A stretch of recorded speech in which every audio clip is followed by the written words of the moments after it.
Hai teman-teman, perkenalkan nama saya Nova, saya dari kampus Universitas Putra Batam.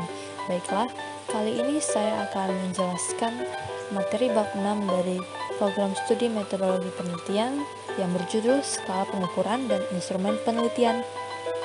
Mari kita simak ya.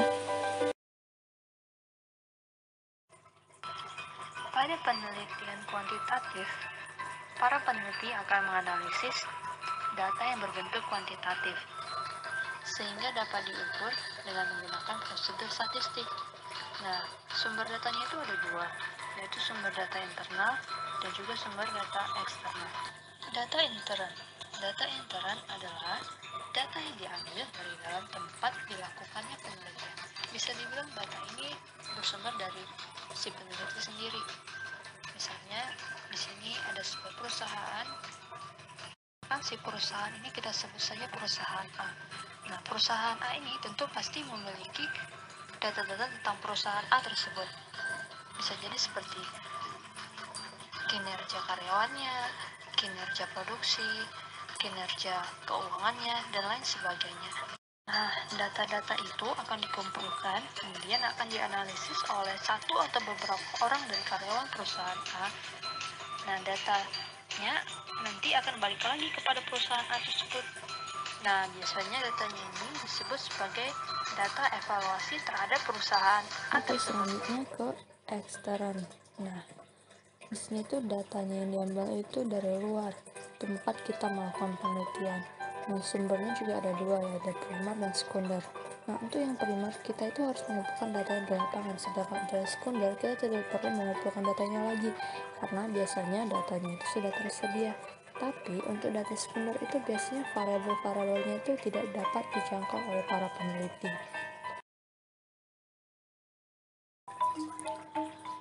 Mengapa penting skala pengukuran? Nah, bagi para peneliti, biasanya menemukan dua jenis data, yaitu data kualitatif atau data kuantitatif. Jika kita menemukan data kualitatif, otomatis kita harus mengubahnya terlebih dahulu menjadi data kuantitatif, maka kita memerlukan skala pengukuran. Nah, di sini ada satu contoh. Apakah sistem perekrutan karyawan mempertimbangkan pengalaman kerja calon pelamar? Nah, biasanya jawaban yang kita dapat itu yes or no. Nah, jawaban yes or no ini termasuk dalam data kualitatif. Jika kita masukkan ke dalam sistem SPSS, data tersebut tidak akan terdetek. Maka, kita harus mengubah yes or no menjadi data kuantitatif. Kita ibaratkan yes itu memiliki nilai 1 dan no itu mendapatkan nilai 0. Baru kita bisa memasukkan data tersebut ke dalam sistem SPSS. Nah, skala yang biasa digunakan dari data kualitatif seperti untuk mengukur nilai sikap ada 4, yaitu ada skala Likert, ada skala Goodman, semantik diferensial, dan rating scale. Oke, selanjutnya kita masuk ke skala Likert. Nah, skala Likert ini biasanya digunakan untuk mengukur sikap, pendapat, persepsi tentang fenomena sosial. Nah, di dalam skala Likert ini biasanya terdapat 5 opsi. Opsi sangat setuju, ragu-ragu, tidak setuju, dan sangat tidak setuju. Nah, biasanya nilai 5 itu dipakai untuk opsi yang sangat setuju. Nah, di sini saya juga mempunyai contoh dalam bentuk checklist. Nah, kalau dalam bentuk checklist biasanya itu dalam bentuk pernyataan. Nah, di sini saya ada contoh, yaitu apakah Anda setuju dengan peraturan perusahaan yang mengharuskan semua karyawan melepaskan jam tangan, cincin, dan tali pinggang sebelum masuk ke wilayah produksi?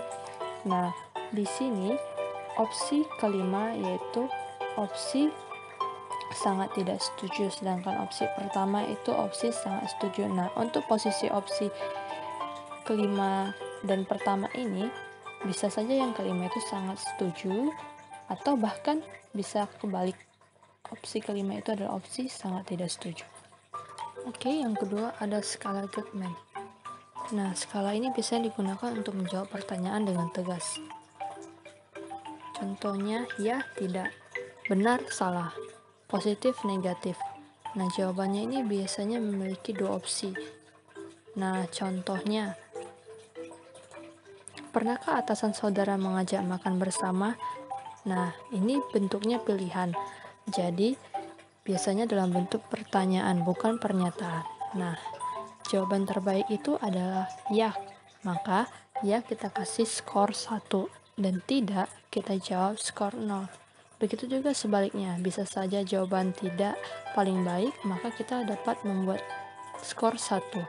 Dan dia mendapat skor 0.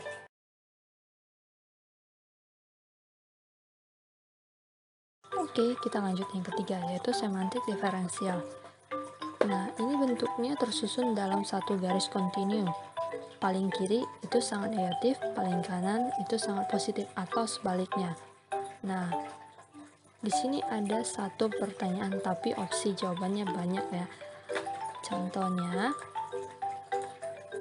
berilah gaya kepemimpinan manajer Anda. Nah, untuk posisi sebelah kanan, dia itu bersifat positif, sedangkan sebelah kiri itu bersikap negatif. Nah, semantik diferensial ini pertanyaannya cuma satu, tapi opsi jawabannya ada dua. Contohnya, bersahabat lawannya tidak bersahabat, tepat janji lawannya tidak tepat janji, bersaudara lawannya tidak bersaudara, dan lain-lain.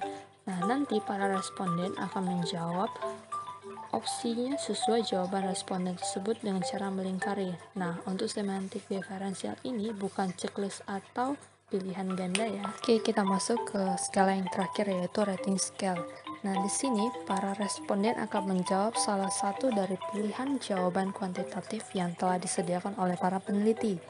Nah, di sini para peneliti juga harus mengartikan setiap angka pada alternatif jawaban.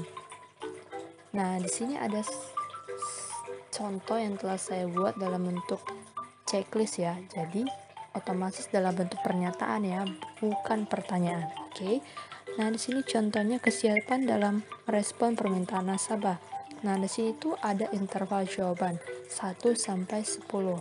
Jadi, di rating scale ini memiliki rentang interval jawaban, di mana misalkan angka 1 itu artinya responden pelayanan yang buruk, sedangkan angka 10 itu responden pelayanannya sangat baik. Nah, ini bisa saja sebaliknya ya, bisa saja angka 10 itu sangat buruk dan 1 itu sangat baik. Nah, nanti para responden akan meneliti atau menganalisis dari setiap pernyataan yang akan ditampilkan oleh peneliti, dan mereka akan memilih interval jawaban mana yang kiranya cocok dengan jawaban para si responden tersebut. Nah, itu tentang skala pengukuran. Jika data yang kita miliki adalah data kualitatif, maka kita harus menggunakan skala pengukuran untuk mengubah datanya menjadi data kuantitatif. Nah, kalau data yang kita miliki sudah data kuantitatif, kita dapat menggunakan skala nominal, ordinal, interval, dan rasio. Oke, next kita masuk ke pembuatan instrumen penelitian. Nah, kali ini kita memilih variabel tentang kinerja karyawan. Oke, step pertama yang kita lakukan yaitu kita mendefinisikan variabelnya. Nah, tadi kita pilih kinerja karyawan. Oke, kita definisikan. Nah, definisi yang pertama itu definisi konseptual. Nah, di sini maksudnya itu kita menjelaskan tentang karakteristik dari variabel penelitian kita, tapi masih secara umum. Oke, di sini ada contoh. Bangun tahun 2012 menyatakan kinerja karyawan sebagai hasil pekerjaan yang dicapai seseorang berdasarkan standar pekerjaan yang diterapkan perusahaan dalam memenuhi target tertentu.